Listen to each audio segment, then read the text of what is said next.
Hi, I'm Marty Nemko. This is another of my short stories from the book I'm working on called Dark.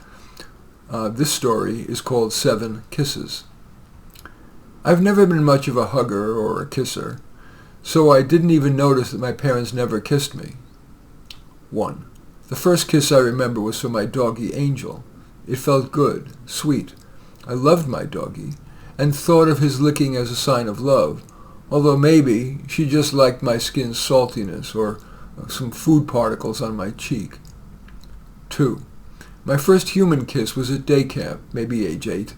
They were showing a movie and a pretty girl, I didn't even know her name, was sitting next to me. I kissed her on the cheek. She didn't slap me. She smiled. 3. That's all there was until I believe my junior year of high school. Laura was, like me, quiet. We liked museums and cafes. On our first date, we had the obligatory peck, but I'm not counting that. After 2 hours at MoMA debating the extent to which minimalist art was aesthetic, political, or a shallow attempt to give the finger to convention, we strolled out, and, under a tree in Central Park, I felt a stirring. One born of kinship as well as sexuality, and I kissed her. For a long time. Not the slurpy, out-of-your-mind kind, the slow, gentle, savoring kind. 4. Of course, there was the kiss at my wedding. I felt I was playing a role, the role of husband, with another character, the minister, ordering, "You may kiss the bride." As soon as I got the order, I kissed her.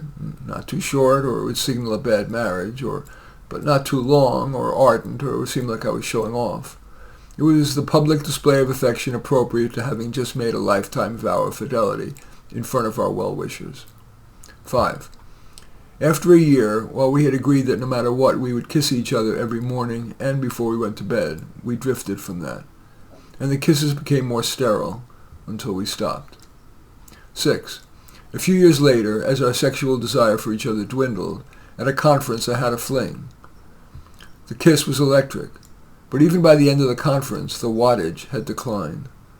It became clear to me that affairs weren't the answer. They were sparklers that quickly fizzled and risked burning your hand. 7. It's now a half-century later, and I'm writing to you from my deathbed.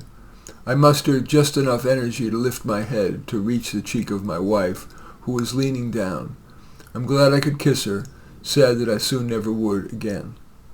But looking back, I'm not sure whether kissing is all that it's cracked up to be. In any event, that story is called 7 Kisses. As usual, I welcome your thumbs up and accept your thumbs down.